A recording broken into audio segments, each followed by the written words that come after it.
I've always felt bad about what happened, so I'd like to tell you a story. The story of a man who had a backbone just like steel. So here it goes.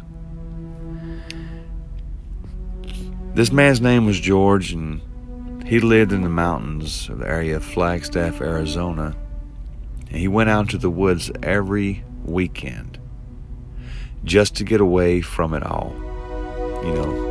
Have time to yourself. One in particular weekend, he decides to venture deeper into the woods. The forest, it might actually be in Arizona, but it was actually very thick, very dense, and he decided to set up camp here. This to where nobody could see him or find him at all. He would get set up and he would make his fire so he could get him some coffee going. And then he was a rough style kind of guy, so he would just go out into the woods and kill him something to eat. He didn't have any children and he wasn't married, at least for this story. And I would like to say that George was a guy to keep to himself. Anyways, I don't think that he would even share any type of emotion anyways. So he was venturing out into the woods and he came up on a deer, and this deer had a gray tone to the top of his back and the top of his head, and he looked rather old. His rack was spread around 36 inches wide from top tip to top tip, left to right. It's probably the biggest buck that George had ever saw. He just stared at it as it came upon him, and the deer didn't even flinch. He decided to rear up his 30-06 and to get the deer into the crossfires of the scope. The deer, still looking at him, is just staring at George as he was looking at the scope. And George saw that the deer's eyes were like dark, very dark. But George, he didn't care. He was just hungry, and he knew it's time to eat. So George, he turned the safety off and he squeezed the trigger and pops off one round. It hits the deer right behind the left shoulder, causing the deer to jump straight up into the air. As the bullet penetrated his heart, the deer didn't even try to run, as he was dead probably. George stood there and waited for the creature to continue, and waited for the deer to finally die. After about 5 minutes, George begins to walk over to the deer. He's only about 50 foot away anyways, and he reached into his pocket. He grabbed his pocket knife and he slit the deer's throat just to make sure that it was dead. He throws the gun over his shoulder, the strap, and then he reaches down and he picks this massive deer up and throws it on his shoulders as well. As he arrives back to his campsite, he sees his fire has subsided substantially, so he sets the deer on the ground over by the fire and he stokes it up and he puts more wood on the fire. As he gets the fire back going, he commenced to dragging the deer back over by a tree, and he wraps some rope around his legs and he gets it hung up into a branch. Now, I'm going to go ahead and just fast forward past the time and instructions it takes and the steps for George to do everything that he needed to do to cut the deer up into pieces and all that stuff so he could eat it, and all the way to the point to where he puts the meat into the frying pan and puts it on the coals of the fire. He hears something in the woods and a little ways away in the distance, and to him it sounds like another deer. Except this time it was a lack, of normality. It was a lot louder of a grunt that the other deer made. He could not believe it. Typically in the woods there are 2 bucks in the same area, because normally there would be several doe around if there was more than 1 buck. So he decides to sit it out. He grabs a chair that he had brought with him and set it over by the fire. He sits down on this chair. As time passes by this time he had already eaten the meat that he had cooked. He dozes off, and this is one of them to take their time. It's going to be a long day for George. Throughout this day he's tired, so he dozes off and he slips into a very deep sleep. Somehow he makes the chair fall over and he falls into the fire. Now George does not wake up immediately, like you all may be thinking. There were no screams. No. There were no starving anguish for water. No. He stood straight up while the man was on fire, took off running with his gun in his hand to go after this other deer. As soon as he came into the thick forest, the fire from his clothing caught the leaves on the ground on fire, and then pretty soon the surrounding area of him was engulfed in flames.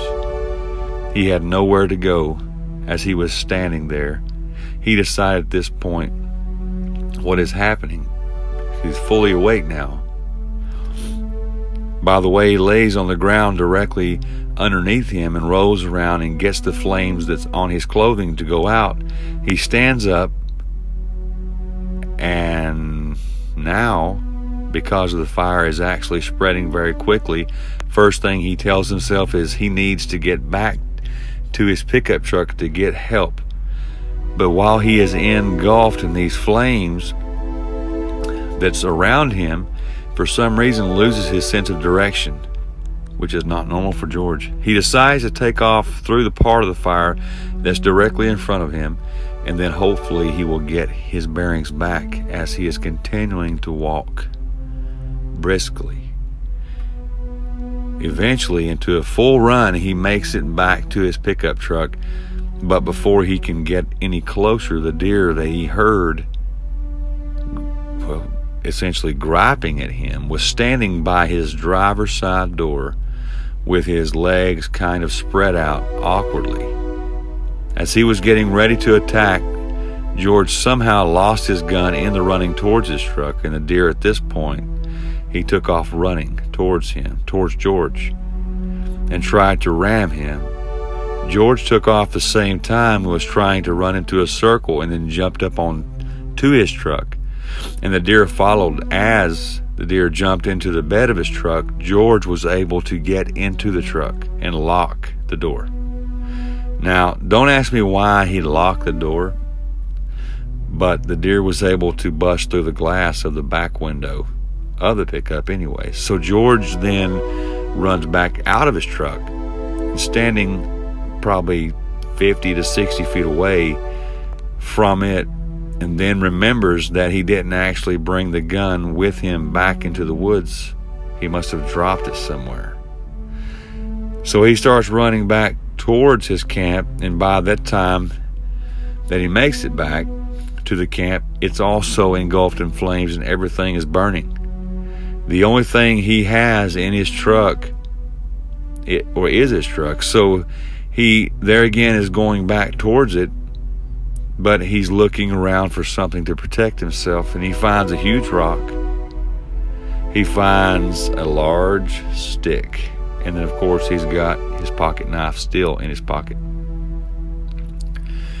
So the deer is still waiting on him at his truck by the time he gets back.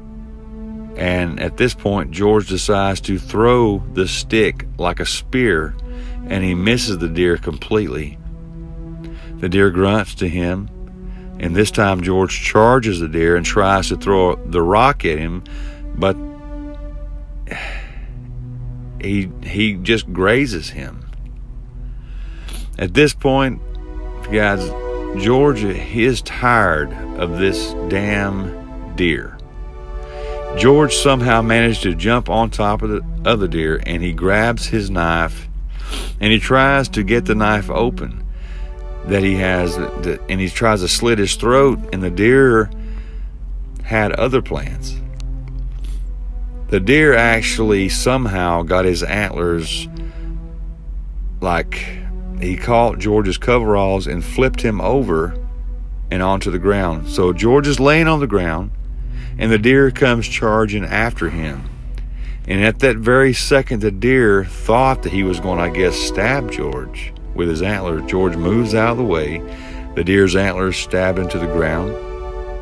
George is able to get his knife open while he is using one foot to hold the antler into the ground. He's able to reach down and finally slit this damn deer's throat. But something very, very weird has just happened. There is no blood, not a single drop. And he could hear the deer gasping for air. He stepped back and listened again, and the deer automatically raises his head up, and he grunts extremely loud and screams, actually a lot louder this time. The grunt is not only coming through the deer's mouth though, but also through his neck, through the open slit on his neck, where there is no blood or drops coming from. Yeah, I know, guys, and that was crazy. And I heard the story, but George is my friend. He would not lie to me. I've knew in my whole life, he said that the damn deer was griping and gasping. And I know, how can a deer gripe? But through his throat, as well as his mouth, and there was no blood, not one drop. Now you may be wondering why that I said that George is supposed to be like Jeremiah Johnson. He has a back like steel. Well, this is my explanation. George, at this point of being extremely pissed, had so much adrenaline rushing, he ran to this deer with no fear. George was able to pick this deer up, put him on his shoulders, hold his head down to where he could not be bitten or stabbed by the antlers, and George was able to run the deer over. But it didn't kill the deer. He was able to grab hold of the deer and he threw him into the fire. And the crazy part about this is that the deer did not catch fire. The deer stuck its head out through the fire into the opening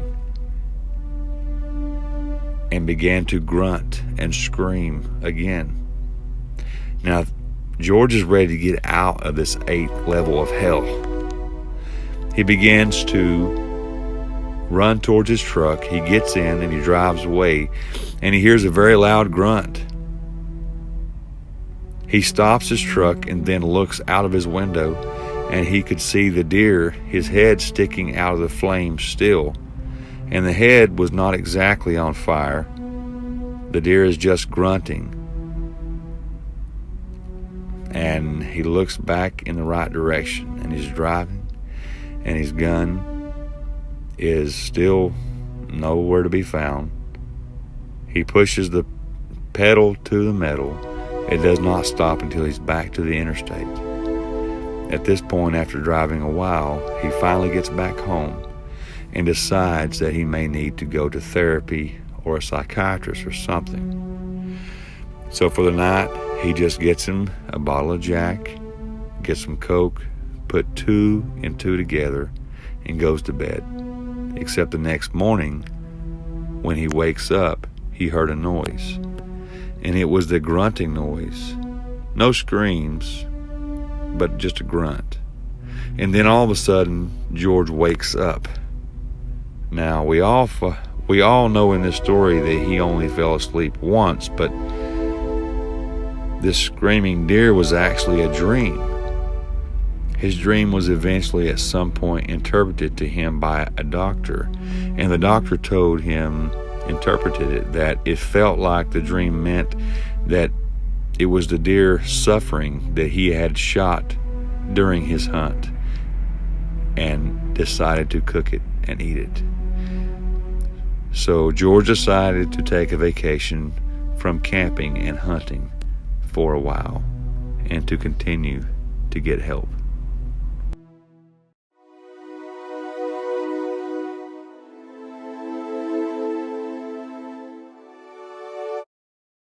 Have your nightmare.